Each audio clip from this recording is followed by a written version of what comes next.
Et donc, au niveau de l'appréhension de la langue française en Birmanie, Mhm. donc, comment est-ce que le français est perçu en tant que langue? Est-ce que c'est plutôt une langue culturelle qui donne plutôt accès à la littérature francophone ou au monde de la mode ou tout ce qui fait notre réputation à l'étranger? Ou est-ce que c'est plutôt une langue pragmatique, une langue de travail? Ou alors un petit peu des deux? Euh, Bah, je dirais plutôt une langue pragmatique, dans la mesure où les gens ont vraiment, enfin, où les étudiants ont comme objectif de travailler comme guide ou de travailler dans les ONG. Donc, dans ces cas-là, ce serait plutôt une langue pragmatique. Mhm. Cependant, je sais que à l'Alliance française, par exemple, sur les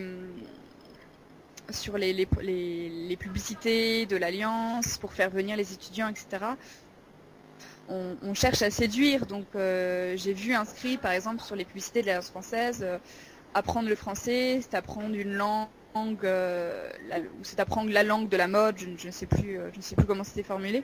Enfin, Mhm. c'était quelque chose comme ça. Donc je pense que langue de la mode ou langue, oui, c'est plutôt ça qui attirerait les étudiants aussi aujourd'hui. En tout cas, une langue culturelle, langue littéraire, je dirais non, Mhm. parce que j'ai l'impression que les Birmans ont vraiment, enfin, en tout cas, les Birmans qui apprennent le français ont des connaissances assez faibles sur tout ce qui est littérature française, etc. Mhm. Bon, il faut dire qu'à l'Alliance française, les professeurs qui enseignent, ce sont pour la plupart des professeurs birmanes. Mhm. Donc, elles n'ont pas forcément de très très grandes connaissances sur la littérature ou tout art spécifiquement français. Euh, euh, donc, c'est peut-être aussi pour ça que la langue française n'est pas une langue très. Enfin, elle n'est pas perçue comme une langue très artistique ou je sais pas comment dire, Et mais bon, je trouve c'est vrai que je trouve ça dommage que sur les publicités de l'Alliance on inscrive enfin c'est des choses comme ça, enfin langue de la mode. Je trouve que c'est abaisser le français pour attirer un public, mais enfin c'est abaisser la valeur du français, je trouve, quand même. mhm. Donc c'est un petit peu dommage, mais bon, après, si c'est la seule chose à faire pour que les étudiants s'inscrivent, pourquoi pas, hein, Oui. mais c'est vrai que le français, c'est tellement autre chose aussi, et voilà, mais bon, Mhm. ça peut être un moyen d'attirer pour après mieux enseigner le français hein, aussi, hein, Mhm. pour enseigner d'autres choses. Donc au niveau donc, des gens, est-ce que on retrouve les mêmes clichés qui font notre réputation à l'étranger? Des clichés comme quoi, par exemple Ben, comme le français qui est la langue de l'amour, par exemple, ou la langue de la Ah, euh, des choses comme ça. pff, ben, je sais pas, je pense, oui, quand même. Je pense. J'ai entendu des je t'aime en classe de débutants de français. Euh, c'est vrai quand on parle du français avec les jeunes birmans, on a tendance à entendre à Paris, la mode, etc. Oui, je pense que c'est à peu près les mêmes clichés qui circulent en Birmanie, autant qu'ailleurs, et peut-être plus, parce que c'est un pays tellement fermé, si vous voulez, Mhm. que les gens n'ont pas accès à grand-chose sur la France, hein, si ce n'est les publicités Dior, de parfums, des marques de vêtements qui viennent de Paris, etc. Donc je dirais peut-être plus qu'ailleurs, en fait, finalement, c'est cliché. Mhm. D'ailleurs, on le voit dans la rue, on voit beaucoup d'inscriptions, notamment de magasins de vêtements, etc., avec écrit Miss Paris, des choses comme ça. Enfin, donc, ouais, je dirais que c'est qu'on retrouve beaucoup les clichés et peut-être plus qu'ailleurs. Mhm. Maintenant, on va parler un petit peu de votre expérience personnelle. Donc, Oui. comment vous, est-ce que vous vivez votre expérience en tant qu'enseignante de langue française ici? Bah, très bien. Je suis très bien accueillie par les professeurs à l'université. Euh, Il y a vraiment, enfin, les professeurs donc sont toutes des femmes. Donc elles sont vraiment chaleureuses. Elles sont, elles sont très curieuses de ce que je peux leur apporter. Elles sont vraiment contentes que je sois là avec elles pour les aider, pour les aiguiller, pour leur donner des conseils. Donc c'est très valorisant en fait pour moi de voir ces femmes m'accueillir à bras ouverts à l'autre bout du monde pour leur donner des petites choses sur la France, donc voilà, de la part, enfin vraiment je suis vraiment bien accueillie. Bon après moi c'est vrai que je vois pas tout ce qui se passe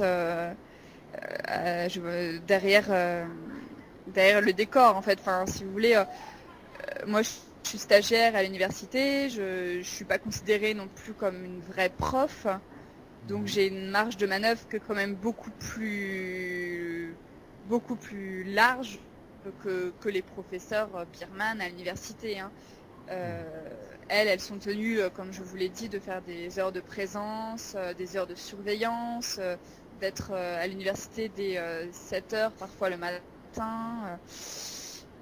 Donc moi, c'est des choses que je fais pas du tout. Moi, je viens quand je veux à l'université, je pars quand je veux. Donc, donc en fait, je vis très bien cette expérience dans la mesure où je ne suis pas considérée véritablement comme une fonctionnaire au sein de l'université. Si j'étais considérée comme une fonctionnaire, je pense que je vivrais assez mal cette mission en fait. Parce que quand je vois comment les professeurs travaillent et le nombre d'heures à faire, des heures qui ne sont pas du tout de l'enseignement, qui sont de la surveillance dans les couloirs, pour vérifier qu'aucun étudiant n'affiche des choses, etc. Enfin, vraiment, je suis abasourdie et notamment aussi à cause du salaire qu'elles reçoivent par mois. Elles sont payées vraiment une misère. Elles sont payées à peu près même pas 100 dollars par mois. Voilà, pour une professeure d'université, hein, Et le salaire moyen en Birmanie, c'est combien à peu près? je sais pas, je crois que 50 dollars par mois, quelque chose comme ça. Ouais. Je dirais que les professeurs de français gagnent à peu près le salaire moyen, voire un petit peu plus. Mais, mais de toute façon, la plupart ont des revenus à côté parce que, ou alors sont soutenus par leur famille parce qu'elles ne peuvent pas vivre avec 80 dollars par mois ou 100 dollars par mois. C'est pas possible. La vie est quand même chère en Birmanie. Donc, Et donc au niveau de votre relation avec les élèves à l'université, de ce côté-là, oui, comment ça se passe? très bien. Pareil, les élèves sont très accueillants, très chaleureux. Alors les premières années sont assez nombreux en classe, ils sont 40. Il y a des garçons aussi, ils sont donc assez jeunes, ils ont 17-18 ans, donc la classe est assez animée quand j'arrive. Enfin, ils me parlent donc en anglais ou en français parce qu'ils ont encore un niveau de français assez bas, donc ils sont assez actifs, etc. Les troisième années, donc c'est que des filles. Alors elles sont plus calmes, plus sages, plus posées, etc. Mais pareil, elles sont vraiment adorables. Et puis, alors il y a quelque chose d'intéressant dans la culture éducative des jeunes ici, parce qu'ils n'ont pas l'habitude, comme nous en France, de lever le doigt pour prendre la parole. Alors ça me pose beaucoup de problèmes. parce que quand j'interroge, ils parlent tous en même temps. Alors, ça fait un brouhaha pas possible et même là ça fait 4 mois ou 5 mois que j'enseigne. Même en 5 mois, ils ont toujours pas compris que je tenais à ce qu'ils lèvent le doigt quand je les interrogeais. Bon, on change pas les habitudes comme ça, alors j'imagine que c'est pas moi qui vais en 4 mois changer ça, quoi, mais c'est assez rigolo en fait. Enfin, rigolo. Pas toujours, des fois ça m'énerve, mais je suis assez tolérante quand même. Mais je sais que les profs, quand elles interrogent les étudiants ici, elles ne tiennent pas à ce que chacun prenne la parole individuellement. Elles interrogent le groupe et elles n'interrogent pas l'individu. Ce qui d'ailleurs pose problème, je pense, pour la prononciation, pour l'oral, puisque finalement les étudiants comme ça, ils apprennent pas. Enfin, on peut pas vérifier si la prononce est bien prononcée en interrogeant l'ensemble de la classe en fait. Donc, enfin, selon moi, après, je sais pas.